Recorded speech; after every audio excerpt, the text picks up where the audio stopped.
So, Helen, Dan, tell me a little of the history of your collaboration together. We met in 1989 and we worked together about 8 months later, didn't we, in 1990? Yeah, we collaborated. I had use of a space in a small village, Bassano Vecchia in northern Italy, and you had some grass seed in sponsorship. I mean, we met because we were both using very similar materials within our work. Yeah, we decided that we wanted to grow the interior of a space, so we kind of created this living, growing, transforming installation. We had to start to use film and photography as a way of recording, documenting what we were doing. So there became this sort of performative charge to the work through the materials we were working with. In a way, when you begin growing or activating germination, then to some extent you're going to have to start embracing growth and change, and then even decay or degradation too. So That had a very strong link to the sort of early photography, didn't it? We had a very, very small budget, and so our lighting was a very simple halogen lamp at one end of the room, and there was also a large window at one end of the room, and part of the installation was this handmade ladder that at one point we moved, and we were aware that its shadow had imprinted in a yellower grass on the wall, and that actually started us thinking that perhaps there was some way one could use this material photographically. So a year later, in another exhibition in France, we had a series of rooms that we were kind of dealing with and creating installations for, and we experimented. And we thought, well, if it doesn't work, we'll just lock the room and nobody will be any the wiser.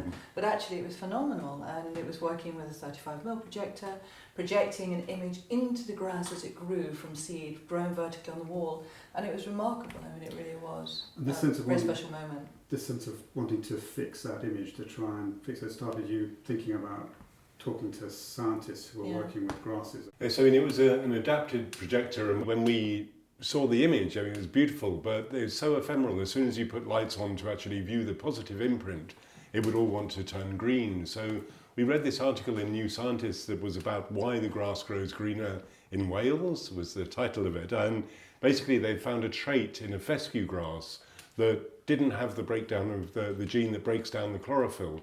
So it would stay green, and through traditional genetics, they had crossbred this into a ryegrass. So we headed up there and spoke to them about our work. They saw what we were doing, and we collaborated together. And it actually changed the whole physics of the way IGA, the Institute for Grasslands and Environmental Research, worked. They saw the colour tones that we were getting in the grass. And it started them thinking about maybe through visual scanning and using a hyperspectral scanner, which is satellite technology, but using that terrestrially, whether they could actually do non-invasive analysis of living plant material. And it's actually kicked off a whole new program of plant phenomics. It's a really interesting thought, though, because one of the struggles often when you look at these art-science collaborations, a lot of people think about what the scientist brings to the artist, the opportunity, the scientist of giving the artist. But actually, in this dialogue, you were really driving it the other way. You were providing new ways of thinking for the scientists themselves. I mean, we approached them as a way of trying for us to be able to conserve or stabilise, the image, the loss of image. But in turn, they were very, very inspired with the complexity of colour they were seeing. And then I think in 2010, they opened the Plant Phenomics Centre at Aberystwyth University, which is now the Institute of Biology and Rural Environmental Sciences.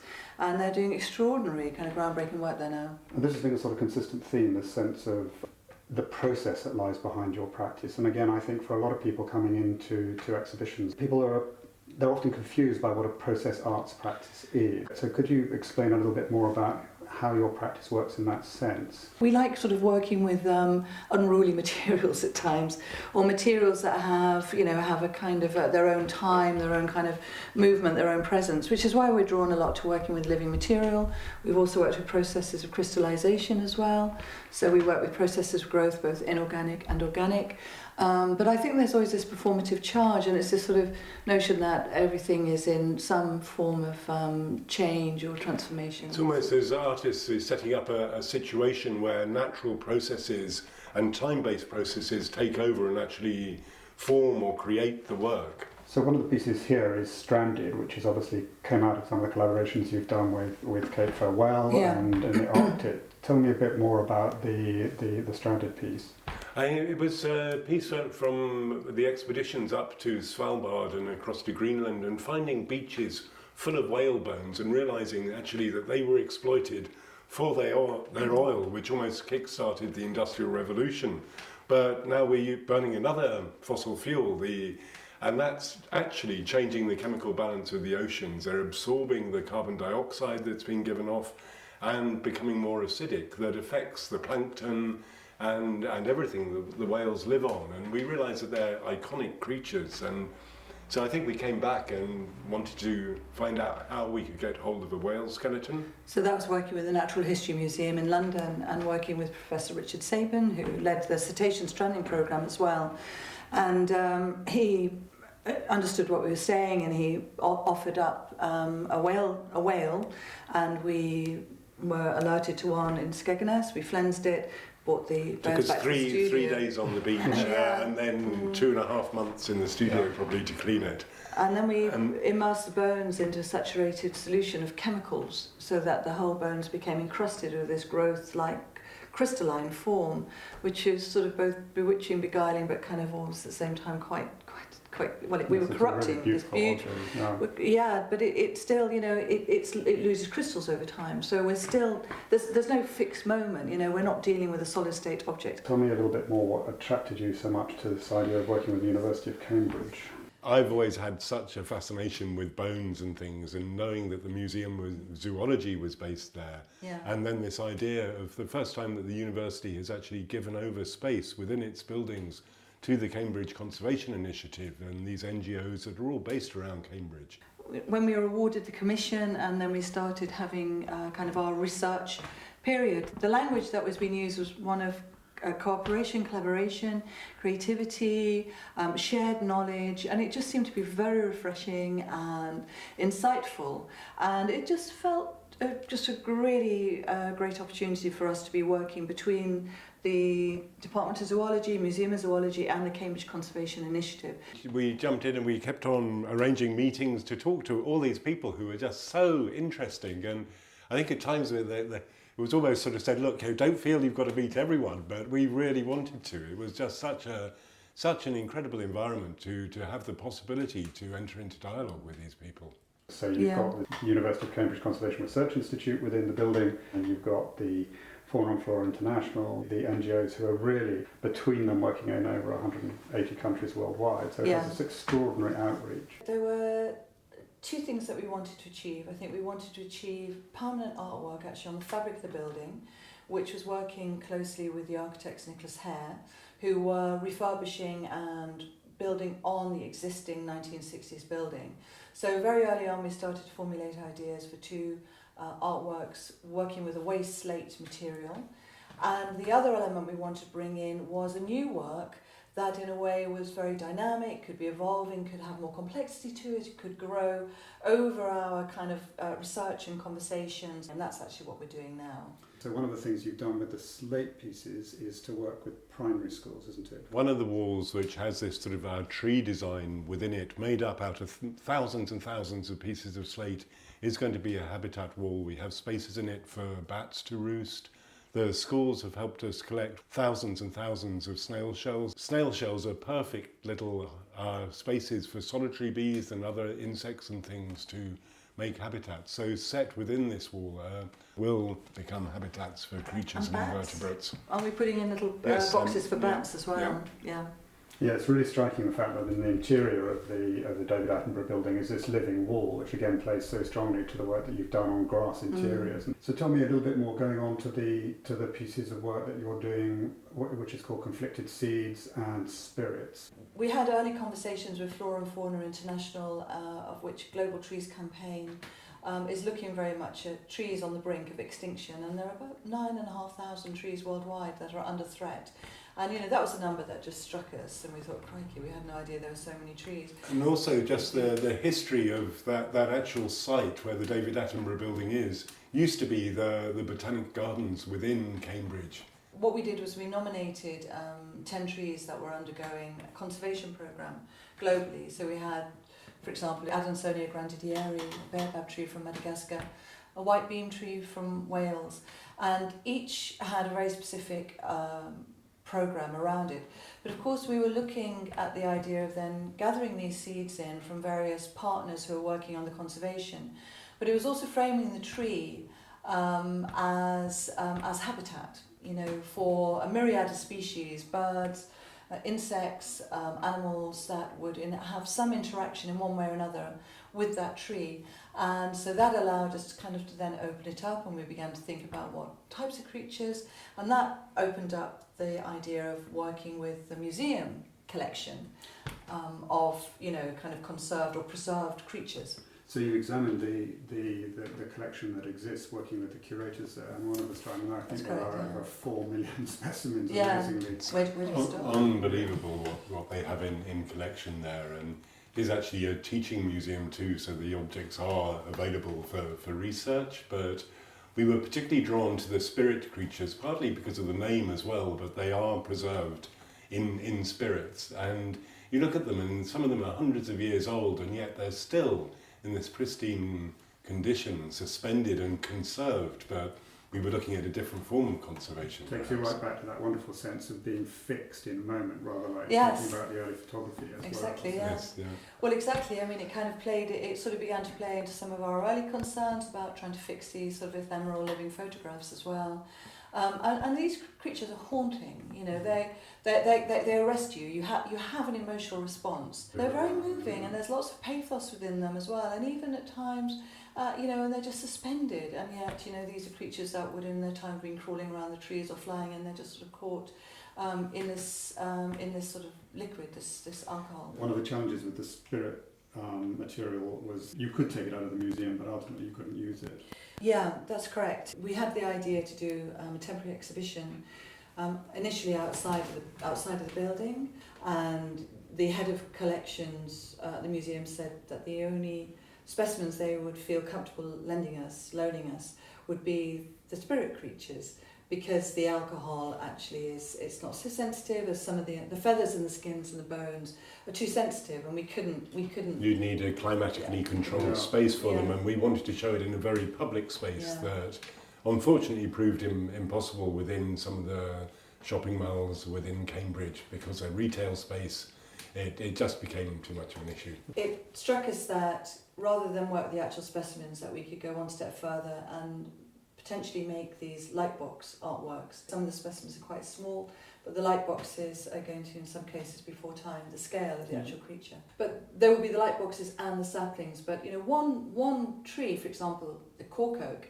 may have 3 light boxes, spirit creatures that relate to it. So this whole piece of work with the tree species, with the globally threatened trees, this has also led to these expeditions, as it were, these 2 expeditions that have led to the film work. So tell me a little bit more about Kenya. The tree that we've concentrated on in Africa, Kenya, is the frankincense, which is, the Latin name is Boswellia neglecta.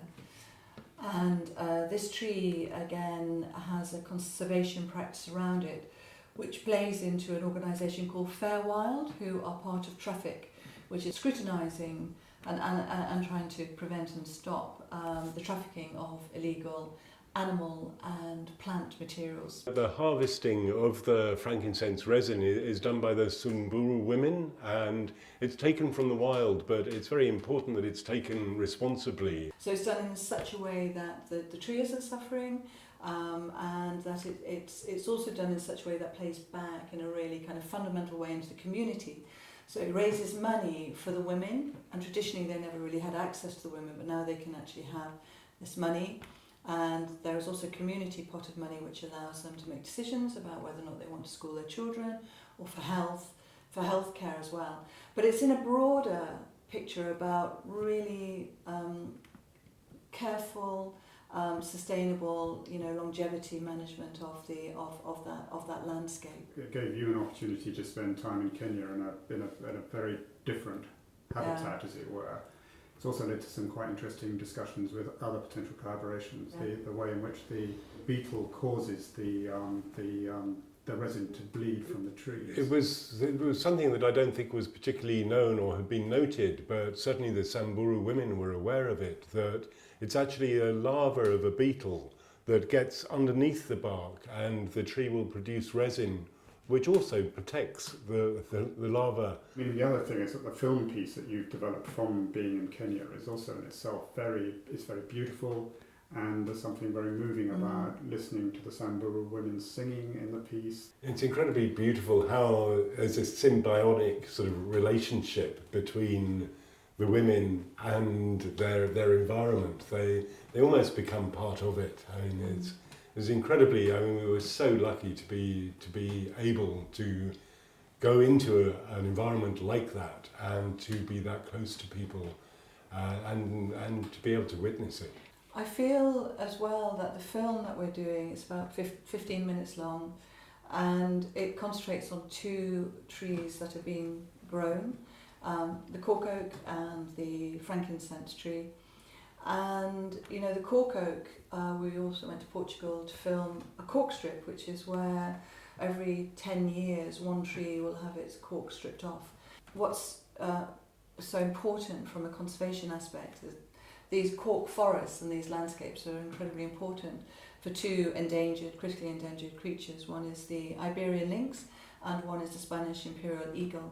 And actually it's so important to kind of restore and to bring these habitats back into being, because they've suffered over the last 4 decades, you know, just from people leaving the rural space, going to the urban space, just, you know, cutting down of wood, poor prices for cork. So now there's this programme going on as well around that. So again, we're reaching out through the tree to all of this myriad of different conservation efforts that are going on, and we're capturing dialogues with people who are working directly with restoration, for example, of the lynx, and we will have fragments of their voices. So here, when you talk about the lynx and the imperial eagle, bring this whole new piece that you've developed, this text-based piece, Seeing Red Overdrawn. Tell me a little bit more about your thinking behind that. When we were working through all of the Museum of Zoology spirit lists, there were 340 different species it had in spirit, so we had to work out really which ones were integrally attached to that tree, and then that was also checked through the Flora and Fauna sort of regional director there, which is fantastic. But when we had pinned those creatures down, it became very important to understand more about that creature. Well, we're researching as we go, and the IUCN Red List, which is the International Union for Conservation of Nature, was an incredibly important assistance tool to find out about the creature, because it has done so much data on these myriad species. And then when we had a BirdLife International as well. So we were always double checking, and sometimes we were going on to different sites about mammals, sometimes we were going even onto Wikipedia. So we were always cross-referencing to make sure that that creature really did have a relationship with the tree. So always the IUCN and the Red List had been part of our thinking, and then when you actually look at the fact there are nearly 4,800 species worldwide that are in danger of extinction, that are hanging on the brink, critically endangered. I think when you hear a number like that, 4,700, and when you see the list and you see the names, it's actually hard to really imagine what that is. So the idea of blowing it up, it's a 7 metre by 3 metre wall of text. And some of the names that are in red are the Latin names, and the names in black are the common names. Not all of them have common names, and some of them are data deficient, but it gives you an idea of the scale of the predicament we're in. And I think we wanted to engage the public with this. So the idea is that it's almost a performance-based piece where people can actually write over the faint printing on the wall, and it's sort of signing their name almost with this creature. We're also going to be looking up some of the names of the animals that, I've spent hours actually just looking at some of these Latin names and thinking, my gosh, I didn't know that there even an animal that looked like that existed. And this is probably only the tip of an iceberg too, because there's a lot of creatures that are perhaps not known about at all. But both the collections in the museum, but also the community in the building, are, to all intents and purposes, working towards species conservation at one level. There's that very much is at the heart of that, and the Red List is driven by processes of citizen science and so on, everything that lies behind that, these data coming in.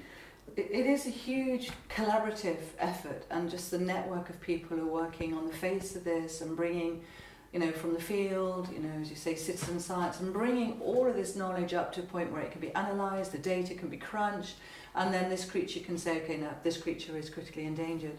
And actually this is a piece of work that for us as well, we collaborated with Graham Miller on this piece as well, which was this piece of work was sort of born out of working with him on the sound element of the film that we're doing, And we're talking about how these Latin names, we were talking about litanies and lists, and look at soundworks, and actually what evolved out of that was this sort of work of art. And then we've worked closely with Pentagram, who have kind of worked on the font choice, and it's a large piece, 7 metres by 3 metres high.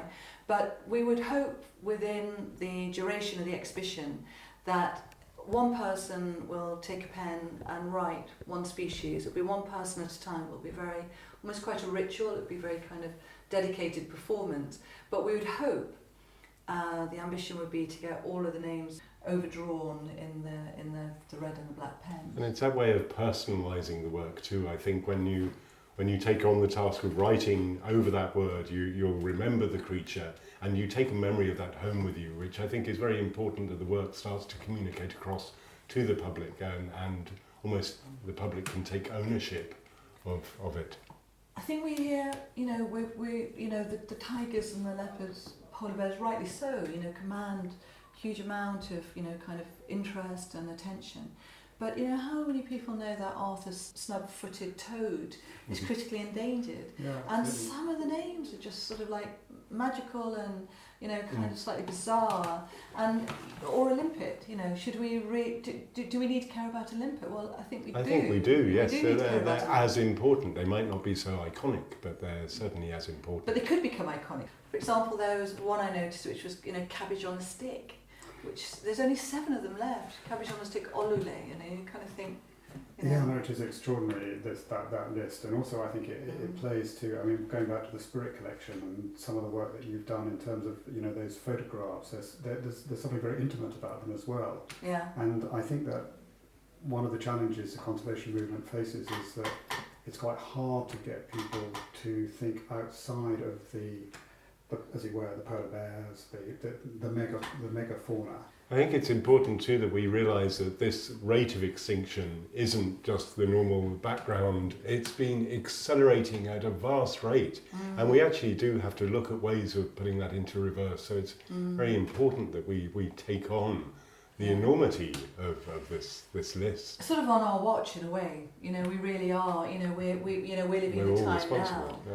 I mean, it brings us back to that whole sense of the legacy of these works, and that sense that these works are taking place at the start of what people are increasingly calling the Anthropocene. Yeah. And I think that, the notion of growing these trees, and again, going back perhaps to thinking about Grandidiero's baobab and the work with the Botanic Garden in Cambridge. Tell me a little bit more, because we hope that those specimens may finish up as permanent parts of the Botanic Garden exhibit. Yeah, that's right, part of the legacy, because the David Attenborough building back in the late 1700s was where the first physics garden was, and full of rare, unusual species of plants, trees, plants, glass houses. And so in a way there's a taproot between our work and the history of the site. And the Cambridge University Botanic Garden have been fantastic, and they've actually taken on board the germination and the nurturing and the growing of these plants for the next 5 years. So probably a lot longer, but we're guaranteed 5 years. Well, 5 years. The trees are going to be around for hundreds of years, hopefully. So. Well, some will they will take one from each surviving species into their collection. So, for example, with the Terminalia bellerica from Western Ghats in India, they don't have that tree in their collection. It's called a Bibitaki, it's a common name. So that's really, really good. And also they're very interested in the Adansonia grandidieri from Madagascar, baobab, because they don't have a baobab tree either. And we've also had to work very closely with other botanic gardens. So, the Botanical Gardens, Conservation International have been a great support as well. We've also been working with Kew Gardens, Kew Botanic Gardens at Kew, and Millennium Seed Bank, Edinburgh Botanic Garden. Yeah. We've also worked with the Welsh Botanic Garden with regards to the White Beam. So we've got all of these multiple kind of connections, like a canopy in a way of kind of connections going on. Yeah, no, I think it's incredibly striking, and I think one of the things that is so important for us is just the legacy of the work that you do and the continued relationship you'll have with the community in Cambridge and the community you're building almost worldwide. I think one of the striking things is that you've had conversations with Belize, obviously Madagascar, Kenya. India, Madagascar, Kenya, Portugal, Belize, India, Wales, England, we're moving all across. That's so important to remember that Cambridge is the hub, that the building that we're in is a hub of this community that's working worldwide, essentially. Absolutely.